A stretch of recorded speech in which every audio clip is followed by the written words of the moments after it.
తాకట్టులో ఉన్న బంగారాన్ని విడిపించి ఆ రోజు ఆన్లైన్ రేటుకే మేము కొంటాం. Sharma gold company. నమస్కారం. కార్తీక పురాణం 26వ రోజు పారాయణలోకి వచ్చాం. ఈరోజు ద్వాదశి. ఈ ద్వాదశి నాడు అన్నార్తులకి భోజనం పెట్టడం, ద్వాదశి పారాయణ ఉపవాసం ఉన్న వాళ్ళు ద్వాదశి పారాయణ చేయటం తప్పనిసరి. దీంతో దీపారాధన చేసుకోవటం, ఉల్లి, వెల్లుల్లి, గుమ్మడి, వంకాయ నిషిద్ధం. ఈ 4 పదార్థాలు ఈ రోజున తినకూడదు. తర్వాత బ్రాహ్మణులకి మనం దక్షిణతో సహా తాంబూలం ఇవ్వడం మంచిది. ఒకవేళ ఉపవాసం ఉండని వారు, ఏకాదశి నాడు మేము ఉపవాసం లేవండి, ద్వాదశి నాడు ఏం చెయ్యాలి అంటే, ద్వాదశి నాడు సాధారణ భోజనంలో అయినా కూడా ఈ ఉల్లి, వెల్లుల్లి అవి తినకూడదు. ఎవరికైనా మన స్వయం పాకం లాంటివి ఇస్తే మంచిది. అయితే మనం పారాయణలోకి వెళ్దాం. దూర్వాస మహాముని, ఆయన వెనకాల పడింది చక్రం.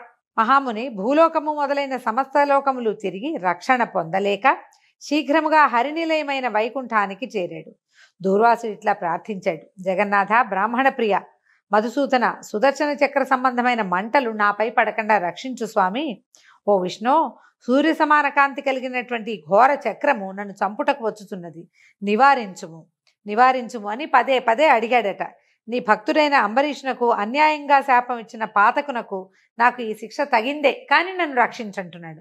వేల కొలది బ్రాహ్మణులలో నేను బహుపాతకుడును, కాబట్టి నన్ను రక్షించు. బహుశా పదే పదే మాటలు చెప్తున్నారు అన్నమాట, రిపీట్ చేస్తున్నాడు. నీ వక్షస్థలంలో ఓ బ్రాహ్మణుడి పాదం ఉంది కదా, భృగు మహర్షి నీ పాదంతో నిన్ను తన్నేడు, కాబట్టి అలాగే అతను నువ్వు సహించావు భృగు మహర్షి తన్నినప్పుడు, అలాగే నన్ను కూడా సహించు.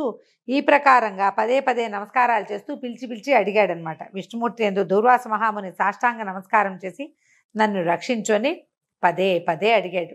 హరి విష్ణుమూర్తి నవ్వుతూ ఇలా అన్నాడట: దూర్వాస, బ్రాహ్మణులు నాకు దేవతలు అన్న మాట నిజము.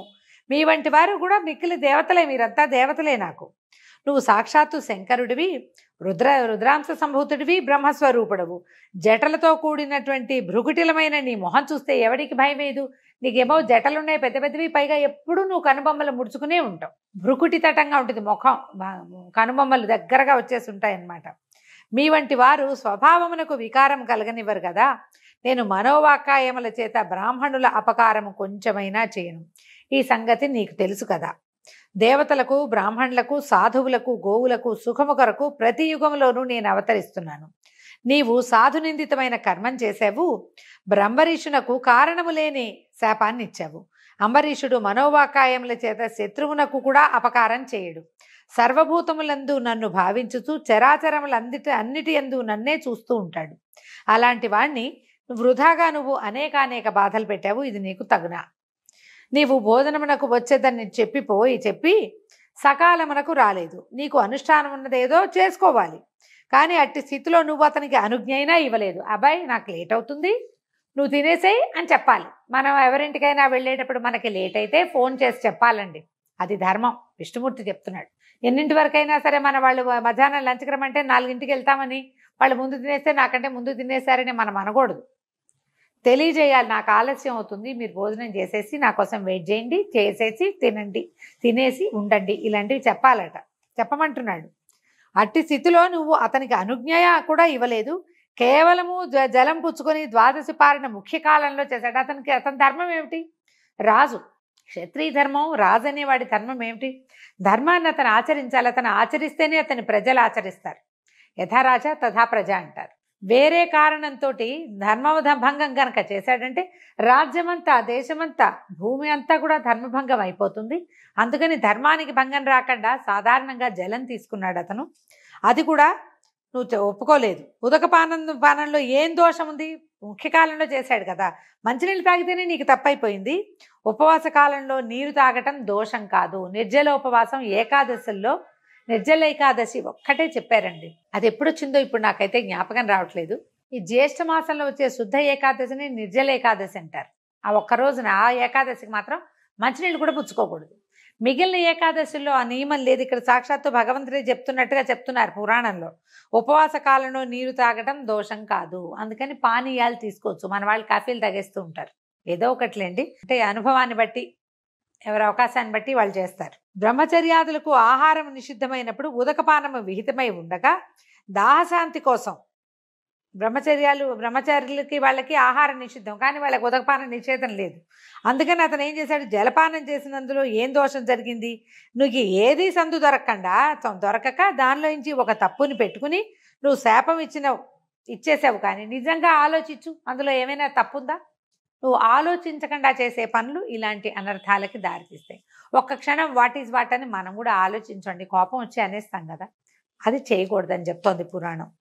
అప్పటికి నిన్ను పరిపరి విధాలుగా ప్రార్థించినా నువ్వు కోపం తగ్గించుకోలేక తన్ని దూరంగా పోగానే అతను ఏం చేశాడు, బ్రాహ్మణ ప్రియుడైన రాజు బ్రాహ్మణుడవైన నీ వలన భయం పొంది తన హృదయాంతర్వాసినైన స్వయంభువునైన నన్ను శరణు వేడాడు. అంతలో నువ్వేం చేసావు, శాపం ఇచ్చేసావు. బ్రాహ్మణుని మాట అసత్యమైపోతుందనే తలంపుతోటి రాజు హృదయంలో ఉన్నటువంటి నేను ఆ 10 జన్మల శాపాన్ని అంగీకరించాను. కానీ రాజు నీవు శాపం ఇవ్వడాన్ని వినను కూడా వినలేదు. అతను ఎరగడు. అతను నన్ను భావిస్తూ తన్మయుడుగా ఉన్నాడు. అతనిలో హృదయస్థుడుగా ఉన్నటువంటి నేను జాగ్రత్తావస్థలో జాగరూకతతోటి నీవిచ్చిన శాపాలని నేను స్వీకరించాను అని చెప్తున్నాడు. దూర్వాసుడు శపించడం వల్లే అది అంబరీష మహారాజుకి ఇవ్వబడిన శాపమని కార్తీక పురాణం చెప్తుంది. నీవు శాపం ఇచ్చే సమయంలో ఆ రాజు అయ్యో బ్రాహ్మణాపకారం కలిగిందే ద్వాదశిని విడిస్తే కనుక హరిభక్తి లోపిస్తుందనే భయంతో మంచినీళ్ళు తాగాను. దాంతో ఈయనకి ఇంత తిరస్కారం అయిపోయింది. హరి నన్ను ఎట్లా కాపాడుతావు అని నన్ను శరణుజొచ్చి తన మనోవాక్కాయ కర్మలందు నన్నే నిలబెట్టుకుని ఉండటం వల్ల శరీరం ఎరగలేదు, ఆయన తన్మయావస్థలో ఉన్నాడు. నేనే మీనము కూర్మము మొదలైన 10 జన్మలుగా నువ్వు అన్నావు కదా, అవి నేను తీసుకున్నా. అతని చెవి వలన నీవిచ్చిన శాపాలను వింటూ భక్తుడికి అన్యాయంగా శాపం కలిగింది అని భావించాను. కానీ బ్రాహ్మణుడి మాట సత్యం చేస్తే నా భక్తుడికి అనిష్టం, ఆయన కష్టం కలుగుతుంది. శాపాన్ని నివారిస్తే నీ మాట అబద్ధమైపోతుంది. కాబట్టి బ్రాహ్మణ వాక్యం సత్యం అవడం కోసం, భక్త రక్షణ అవడం కోసమే ఆలోచించి నీవిచ్చిన శాపాలను నేను స్వీకరించాను. భక్తులకు కలిగిన అంతులేని మహాకష్టాలన్నిటినీ నేను స్వీకరిస్తాను అని చెప్తున్నారు. నా భక్తుడు ధర్మాత్ముడు, సర్వభూతములందు సమబుద్ధి కలవాడు. అట్టి విషయమును తెలిసి కూడా నువ్వు అధర్మంగా శాపం ఇచ్చావు. వేదములందు దేశమును బట్టి కాలమును బట్టి వయసును ముఖ్యంగా చేసుకుని జాతిని అవలంబించి ఆశ్రమములు విషయంగా చేసుకుని మనుషులకు వివిధ ధర్మాలు చెప్పబడ్డాయి. అంటే మన ప్రాంతాన్ని బట్టి దేశకాల మన పరిస్థితులను బట్టే మనం ధర్మం ఆచరించాలి. అది మనుషులకి ఎవరు ఏం చేయాలి అనేది ఒక ప్రత్యేకంగా చెప్పబడింది.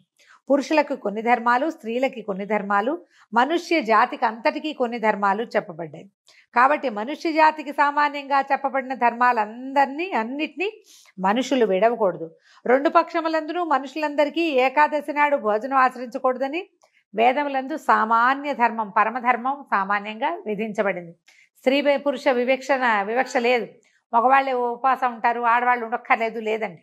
ఆడ మగ ఇద్దరికీ చేయవలసింది. అలా కాకుండా భుజిస్తే దోషమని కూడా చెప్పారు. అందుకని అన్నానికి భిన్నం తినండి అని చెప్తారు పెద్దవాళ్ళు. ద్వాదశిని విడిచి ఇస్తే ఏకాదశిని విడిచిన ఫలితం దోషం కూడా లభిస్తుంది. కాబట్టి నా భక్తి లోపిస్తుందన్న భయంతో వాడు పాపం రాజు పారణ చేశాడు. నువ్వేం చేశావు, వృధాగా విచారించలేదు. విచారణ అంటే దుఃఖించడం అని కాదండి. ఏం జరిగింది, ఏమిటి అసలు ఈ సమయం ఏమిటి, ద్వాదశి ఎంతసేపు ఉందనే విచారణ లేకుండా, విచారించకుండా, ఏ రకమైన విచారణ లేకుండా నువ్వు శాపం ఇచ్చేసావు. అంతటితోటి విరమించకుండా మళ్ళీ మొదలుపెట్టావు కొత్త శాపం ఇవ్వడానికి. ఇక నీ మాటని అసత్యం చేయటం ఇష్టం లేక నేనే చక్రాన్ని పంపించాను. అంటే శాపం గ్రహించు వాళ్ళు లేరు కాబట్టి శాపం వృధా అవుతుందని నివారించే భావంతో నేను నీకు పంపించాను నాయన, నువ్వు దుఃఖించద్దు. అంబరీషుడి విషయంలో నువ్వు ఇచ్చిన శాపం నాకు వరమే అవుతుంది. నేను ఈ రూపాలని ధరించే అవతారాలు ఎత్తవలసి వచ్చింది కూడా. ఈ కల్పమందు ప్రళయంలో జగత్తు యొక్క స్థితి కారణము కొరకు శంఖాసురుని సంహరించడానికి, మనువును రక్షించడానికి ఒక పెద్ద చేపనవుతాను.